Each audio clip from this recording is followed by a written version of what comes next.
یا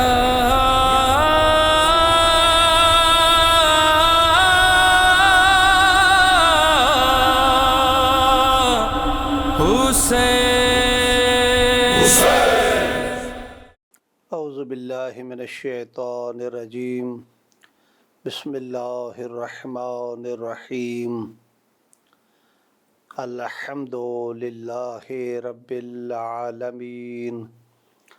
والصلاة والسلام علی اشرف الانبیاء والمرسلین والصلاة والسلام علی آلہ آل اللہ واللعنۃ الدائمۃ علی اعدائہم اعداء اللہ من یوم عداوتہم الی یوم لقاء اللہ اما بعد فقد قال رسول اللہ صلی اللہ علیہ وآلہ وسلم اعوذ باللہ من الشیطان الرجیم بسم اللہ الرحمن الرحیم ان الحسین مصباح الہدی والسفینۃ النجات۔ محترم ناظرین کرام، خداوند عالم آپ کو دنیا کے جس خطے میں بھی ہیں ہر قسم کی بلیات سماوی و ارضی سے محفوظ رکھے، اور یہ وبا کہ جس نے عالم بشریت کو اپنی لپیٹ میں لے رکھا ہے، اس کا جلد از جلد خاتمہ فرمائے تاکہ عالم انسانیت سکھ کا سانس لے سکے۔ محترم عزاداران سید الشہداء، واقعہ کربلا اور اس سے جو کوئی پیغام ملتا ہے، جو درس ملتا ہے، مظلوم کربلا کی عظمت، یہ وہ چیزیں ہیں کہ جو ان 10 دنوں میں کوشش یہ کریں کہ فضائل حسین ابن علی کے بیان کیے جائیں، کربلا والوں کے بیان کیے جائیں، اصحاب امام حسین کی سیرت اور ان کا کردار بیان کیا جائے، تاکہ پھر ہم اپنے آپ کو یہ دیکھ سکیں کہ ہم کس مقام پر کھڑے ہیں، اس لیے کہ قیامت کے دن ہم نے وہیں پہ کھڑا ہونا ہے کہ جہاں پر اس دنیا میں کھڑے ہیں۔ ہم نے امام بھی اسی دنیا سے لے کر جانا ہے، ہم نے ولایت اسی دنیا سے لے کر جانی ہے، ہم نے شفاعت بھی اسی دنیا سے لے کر جانی ہے۔ لہذا جتنا ممکن ہو سکے اصحاب امام حسین اور اولاد امام حسین اور خود امام علی مقام کے فضائل اور ان کے مصائب جو ہیں وہ بیان کیے جائیں، اور جو درس اور جو کردار ہمیں نظر آتا ہے وہ ناظرین کی خدمت میں بیان کیا جائے۔ اس سے بڑی عظمت کیا ہو سکتی ہے کہ پیغمبر اسلام یہ ارشاد فرما رہے ہیں کہ میں نے عرش الہی پہ سنہرے حروف میں یہ لکھا ہوا دیکھا ہے، ان الحسین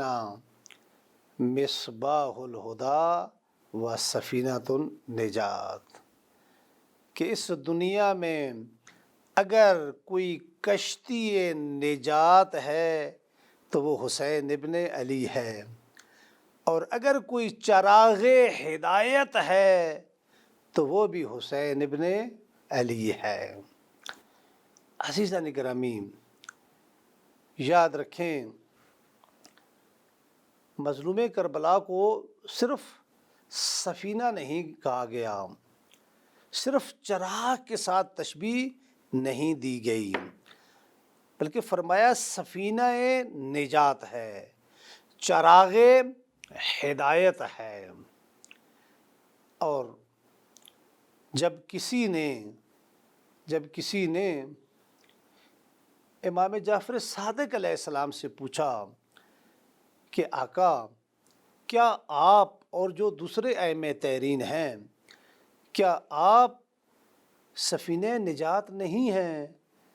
کیا آپ چراغ ہدایت نہیں ہیں؟ امام نے ارشاد فرمایا یقیناً ہم سب کے سب سفینہ نجات ہیں، ہم سب کے سب چراغ ہدایت بھی ہیں، لیکن اس کے بعد ایک جملہ ارشاد فرمایا اِنَّ سفینۃ الحسین اوسع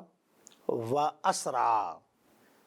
فرمایا کہ جو کشتی نجات حسین ابن علی ہے اس میں وسعت بھی زیادہ ہے اور اس میں سرعت بھی زیادہ ہے، یعنی حسین ابن علی کا خداوند عالم کے ساتھ ایک خاص رابطہ ہے، اس کشتی میں وسعت بھی زیادہ ہے اور سرعت بھی زیادہ ہے، لہذا ہم دیکھتے ہیں ہم اس کی وسعت کو اگر کربلا میں دیکھتے ہیں، کربلا میں تو کہیں وہاب کلبی ہمیں اس کشتی نجات پہ سوار ہوتا ہوا نظر آتا ہے اور کہیں پہ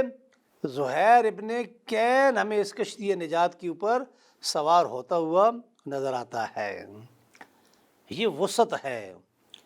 اور عزاداری سید الشہداء میں بھی یہ وسعت موجود ہے۔ اگر آج آپ دیکھیں مسلمان تو دور کی بات ہے، غیر مسلمان کہ جو مسلمان نہیں ہیں وہ بھی سید الشہداء کے عزادار ہیں، وہ بھی کسی نہ کسی طریقہ سے مرثیہ کہہ کر مظلوم کربلا کی عظمت کو بیان کر کے کوشش یہ کر رہے ہیں، دنیا والوں کو یہ بتا رہے ہیں کہ ہمارا تعلق بھی اسی کشتی نجات کے ساتھ ہے۔ وہ مسلمان بھی نہیں ہیں، بہت سارے مرثیے ہیں، بہت سارے ایسے تعزیے ہیں جو غیر مسلمان ہیں، انہوں نے کہے ہیں اور ان کی طرف سے مظلوم کربلا کے تعزیے بنائے جاتے ہیں، اور صرف یہ بتانے کے لیے کہ ہماری نسبت اسی کشتی نجات کے ساتھ ہے۔ کیوں؟ کیونکہ اس میں اتنی وسعت موجود ہے،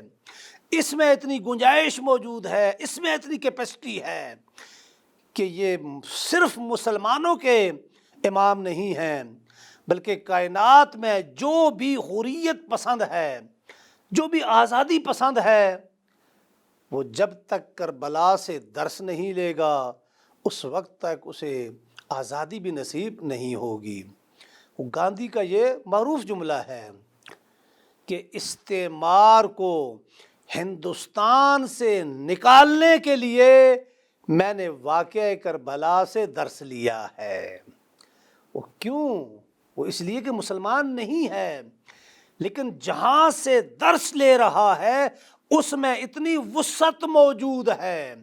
اس میں اتنی گنجائش موجود ہے کہ وہ مسلمانوں کے ساتھ ساتھ غیر مسلمانوں کو بھی قبول فرما رہے ہیں۔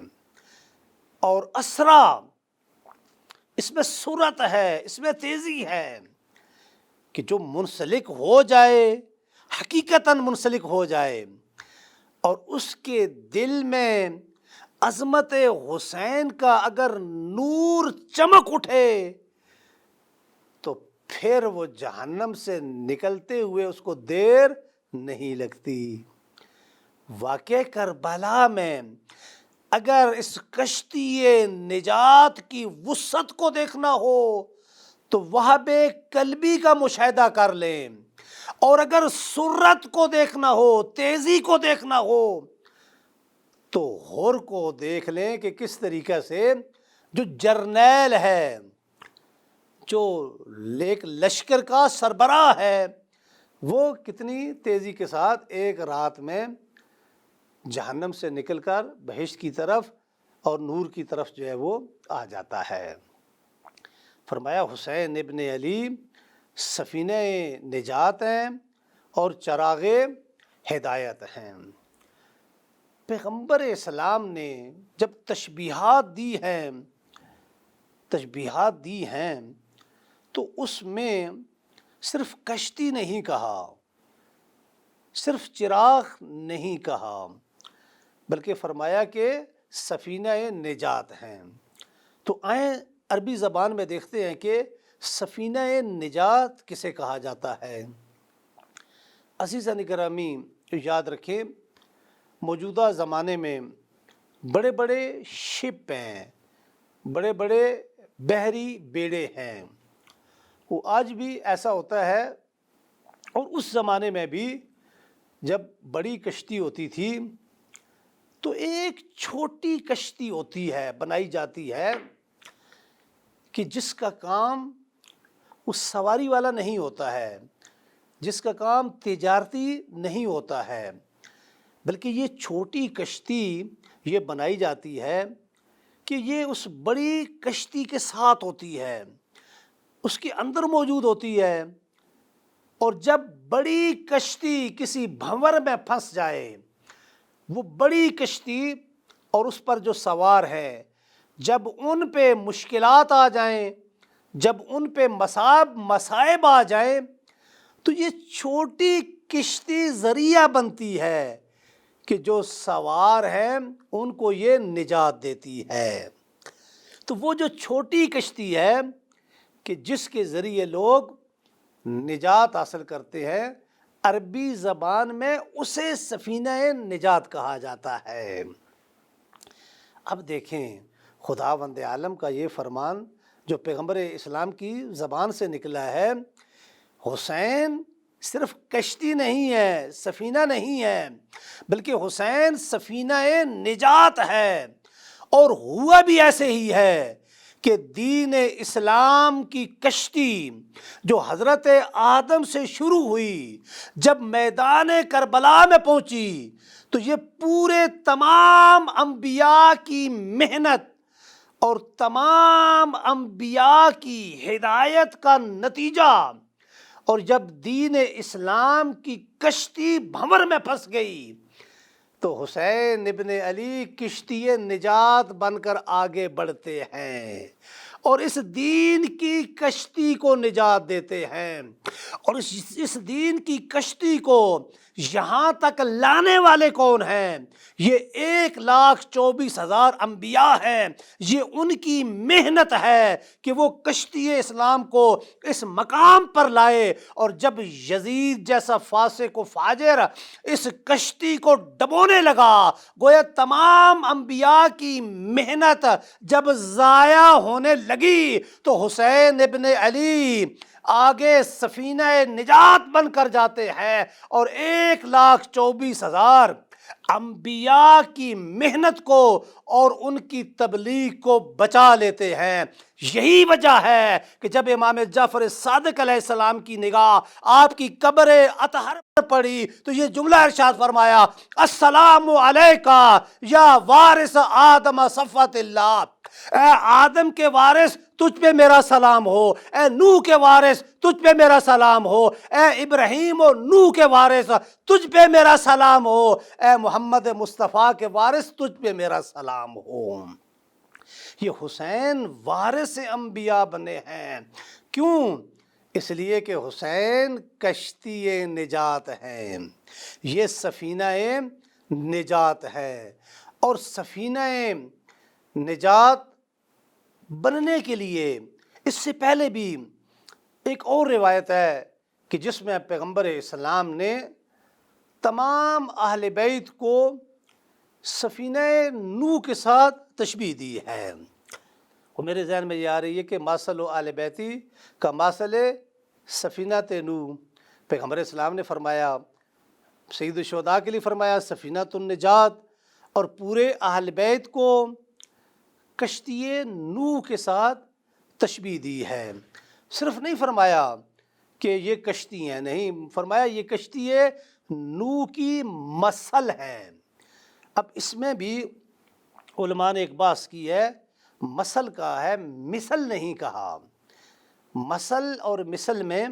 ایک فرق یہ بیان کیا گیا ہے کہ جہاں پر دو چیزیں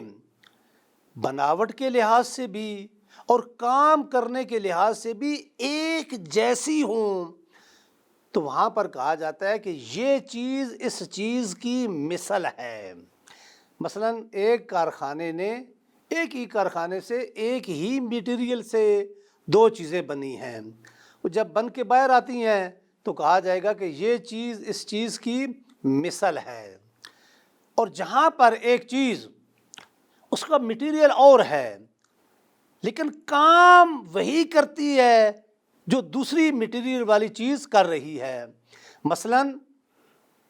کرسی کی مثال آپ لے لیں کہ ایک مرتبہ کرسی لکڑی کی بنی ہوئی ہے، ایک مرتبہ کرسی جو ہے وہ اسٹیل کی بنی ہوئی ہے یا کسی اور دھات کی بنی ہوئی ہے،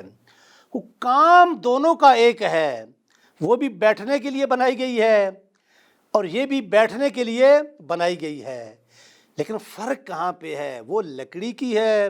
اور یہ دھات کی ہے۔ تو یہاں عربی زبان میں یہ نہیں کہا جاتا کہ یہ اس کی مثل ہے، بلکہ کہا جائے گا یہ اس کی مثل ہے، یہ اس کی مثل ہے، یعنی جو کام یہ کر رہی ہے وہی کام یہ کرسی بھی انجام دے رہی ہے۔ تو پیغمبر اسلام نے فرمایا ماسل و اہل بیتی، میری اہل بیت کی مثل نہیں کہا، کیوں؟ اس لیے کہ کشتی نو میں اور اہل بیت میں فرق یہی ہے کہ کشتی نو لکڑی سے بنی ہوئی تھی اور آل محمد کو خالق کائنات نے نور سے بنایا ہے۔ خود دونوں کی بناوٹ میں فرق ہے،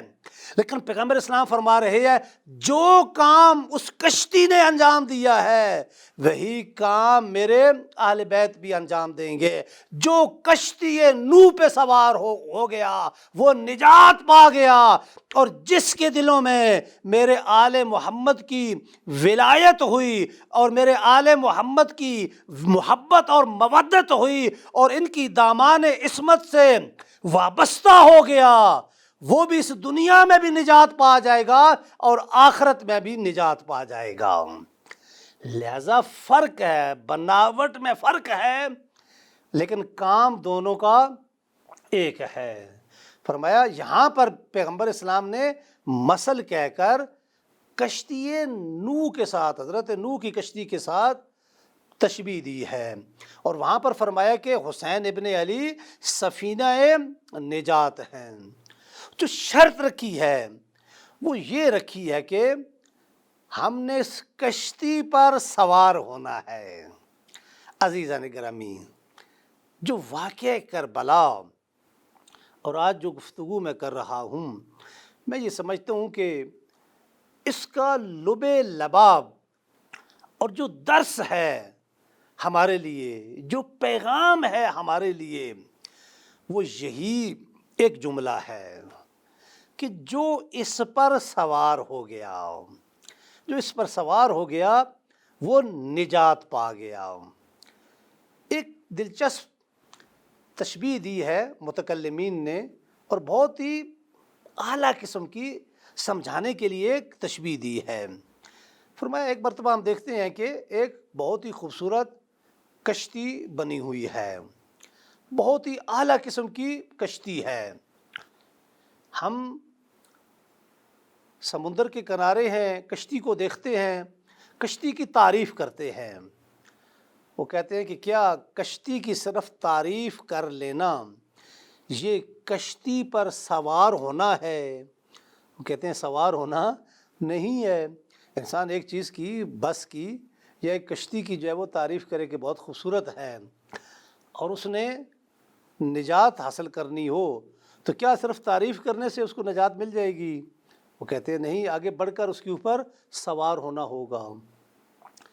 اور پھر فرماتے ہیں کہ اگر وہ کشتی خدا نخواستہ بھنور میں پھنس جائے اور انسان کنارے پہ کھڑے ہو کر اظہار صرف افسوس کرتا رہے تو کیا یہ کافی ہے؟ فرمایا کافی نہیں ہے، بلکہ کشتی کے اوپر سوار ہونا ہے۔ اور جب آل بیت کو کشتی حضرت نوح کے ساتھ تشبیہ دی جاتی ہے تو آگے یہ جملے ہیں، پوری یہ روایت ہے کہ جو اس پر سوار ہوا وہ نجات پا گیا۔ عزیزان گرامی یاد رکھیں، آل محمد کی تعریف کرنا، فضائل بیان کرنا، صرف زبان سے بیان کرنا، اس کی اپنی عظمت ہے، اس کا اپنا مقام ہے، لیکن کشتی آل محمد پہ سوار جب انسان ہوتا ہے، تو جب ایک انسان کسی کشتی پر سوار ہوتا ہے تو اس انسان کا اختیار سلب ہو جاتا ہے۔ انسان کشتی کے اوپر چل رہا ہے، لیکن جہاں کشتی رکتی ہے انسان رک جاتا ہے، اور جب کشتی چلتی ہے تو انسان چلنا شروع کر دیتا ہے۔ کیوں؟ کیونکہ یہ انسان سوار ہے۔ جب انسان کشتی پہ سوار ہو جائے تو انسان کے اپنے اختیار ختم ہو جاتے ہیں۔ فرمایا پیغمبر نے کہ اس آل محمد کی کشتی پہ سوار ہونا ہے، تو جس کے دل میں آل محمد کی محبت آ جائے، آل محمد کی ولایت آ جائے، وہ گویا ایسے ہی ہے کہ جیسے کشتی آل محمد پہ سوار ہو گیا ہے۔ لیکن حقیقی سوار وہی ہوگا کہ اب اس کی حرکات، اس کے اختیار ختم ہو جائیں گے۔ یہ آل محمد سے پوچھے گا مجھے کہاں پر بولنا ہے، کہاں پر چلنا ہے، میں نے زندگی گزارنی کیسے ہے، میں نے کن چیزوں کو اپنانا ہے اور کن چیزوں سے اپنے دامن کو بچانا ہے۔ جب یہ اختیار انسان کے ختم ہو جائیں، اپنے آپ کو آل محمد کے اختیار میں دے دے اور ان سے پوچھے کہ کس چیز کو اپنانا ہے اور کس چیز کو چھوڑنا ہے، اور اس کے مطابق جب واجبات پہ عمل کرتا ہوا اور محرمات الہیہ سے آل محمد کے فرمان کی روشنی میں بچتا ہوا نظر آئے، تو سمجھ لو کہ یہ وہ شخص ہے جو آل محمد کی نجات کی کشتی پہ سوار ہو گیا ہے۔ اگر اس کا کردار ایسا نہیں ہے، اس کی سیرت ایسے نہیں ہے، تو پھر سمجھ لیں کہ ہمارا ایمان ابھی زبانی ہے، ہمارا ایمان ابھی دل پہ ہے، ہماری ولایت ابھی دل میں ہے، ہماری ولایت ابھی زبان پہ ہے۔ اور یاد رکھیں، ولایت اور ایمان کے 3 درجات ہیں، اور آخری درجہ اس ولایت کو مکمل کرنے والا ہے، ایمان کو مکمل کرنے والا ہے۔ پیغمبر اسلام نے فرمایا الایمان عقد بالقلب، قول باللسان و عمل بالارکان۔ فرمایا ایمان خدا کو، رسول کو اور ائمہ تحرین کو دل سے ماننے کا نام ہے، اور جب دل سے مان لیا ہے تو پھر زبان سے اس کا اظہار کرنے کا نام ہے۔ الایمان عقد بالقلب و قول باللسان۔ بھائی جن کو مانا ہے زبان سے، ان کی ولایت کا کلمہ تو پڑھو تاکہ دوسروں کو بھی پتہ چلے کہ تمہارا تعلق کس مذہب کے ساتھ ہے، کس فرقے کے ساتھ ہے۔ فرمایا دل سے ماننے کے بعد اور زبان سے اظہار کرنے کے بعد اب تیسرا مرحلہ ہے، اور وہ ہے وَعَمَلٌ بِالْأَرْكَانِ۔ الایمان عقد بالقلب وقول باللسان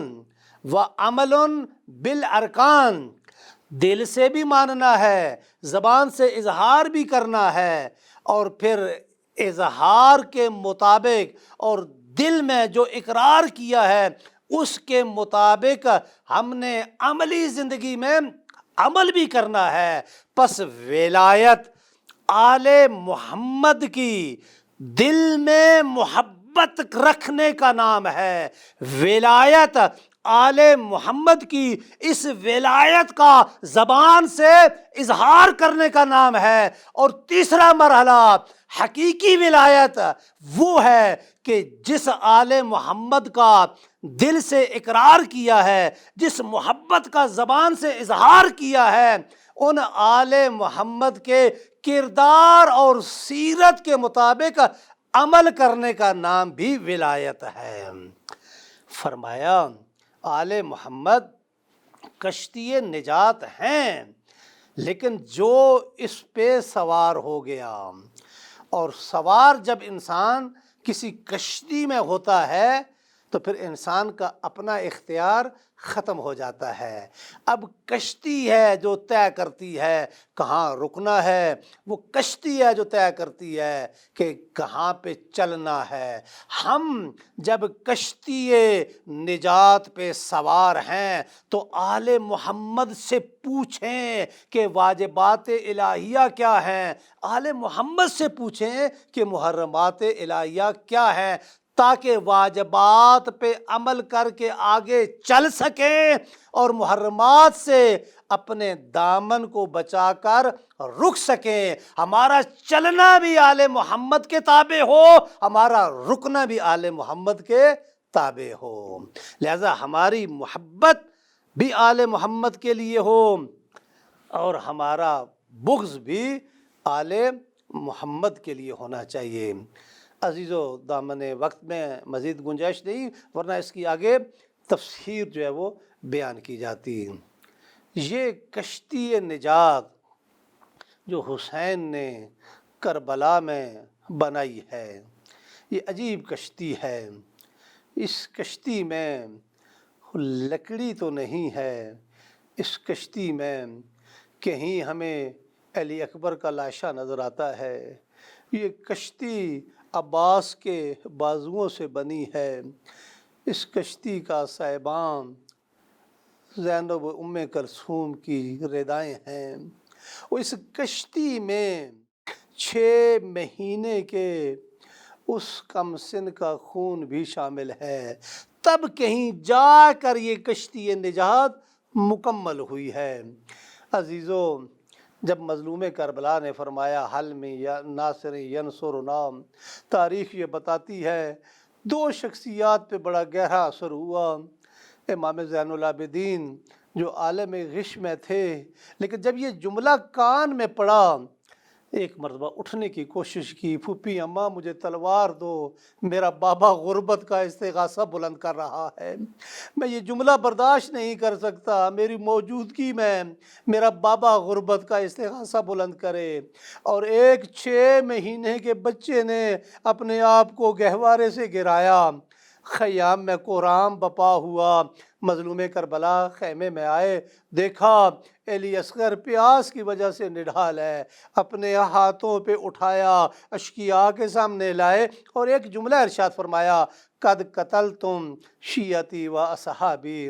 اور تم نے میرے اصحاب کو مار دیا، تم نے میری اولاد کو مار دیا، وبقا ھذا الطفل، اور یہ بچہ اب باقی بچ گیا ہے، فاسقوہ شربۃ من الماء، اور پانی کے چند قطرے دے دو۔ کیا تم نہیں دیکھتے کیفا یتلذا، عزیزو یتلذا، اور مچھلی کی وہ کیفیت ہوتی ہے کہ جب پانی سے باہر نکالا جائے تو تڑپتی ہے، اور تڑپنے کے بعد پھر آہستہ آہستہ کروٹ بدلتی ہے، لیکن جب آخری مرحلہ آتا ہے کہ شدت پیاس سے مچھلی کبھی منہ کھولتی ہے اور کبھی منہ بند کرتی ہے، اس حالت کو یتلذا کہا جاتا ہے۔ اور فرمایا میرے اس 6 مہینے کے بچے کو دیکھو، اور پیاس کی وجہ سے اور اصغر کا منہ اور کبھی کھل جاتا ہے اور کبھی بند ہو جاتا ہے۔ عزیزو، یہ وہ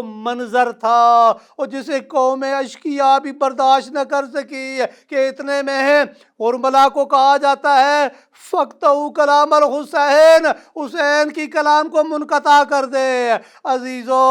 اور مصائب جناب علی اصغر کے لیے اور اتنا کافی ہے۔ اہل مقتل بتاتے ہیں جب فوج اشقیا میدان کربلا میں آئی تو جو اپنے ساتھ ہتھیار لے کر آئے تھے، کسی کے پاس کوئی ایسا ہتھیار نہیں تھا جو 6 مہینے کے بچے پر استعمال کرنا تھا۔ عزیزو، یہی وجہ ہے تین شعبہ تیر، اور جب کمان میں جوڑا گیا وہ تیر ذبحہ من الاذن الی الاذن، علی اصغر کو ایک کان سے دوسرے کان تک ذبح کر گیا۔ اور مظلوم کربلا نے دیکھا، ایک مرتبہ جملہ ارشاد فرمایا مثلوں کا ینہر، علی اصغر کیا تجھ جیسے بچے نہر کیے جاتے ہیں؟ عزیزو خون کو اپنے چہرے اقدس پہ مل لیا اور فرمایا قیامت کے دن اپنے نانا کے پاس اسی حالت میں حاضر ہوں گا۔ عزیزو چھوٹی سی قبر بنائی اور علی اصغر کو وہاں پہ دفنا دیا۔ ایک مرتبہ مختار کے پاس جب حرملہ آیا، مختار نے سوال کیا اے حرملہ مجھے بتا، جب تو کربلا میں تھا اور تم نے اتنے بڑے ظلم کیے، کیا تمہیں کبھی رحم نہیں آیا؟ حرملہ نے کہا ہم سنگ دل ہو گئے تھے،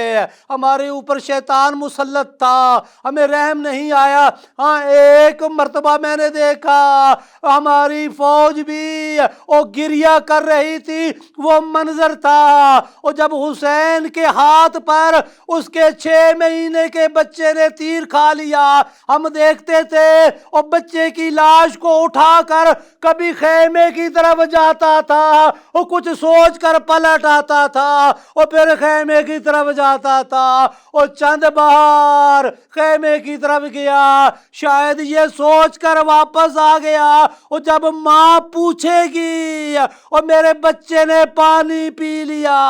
اور کس طرح بتاؤں گا؟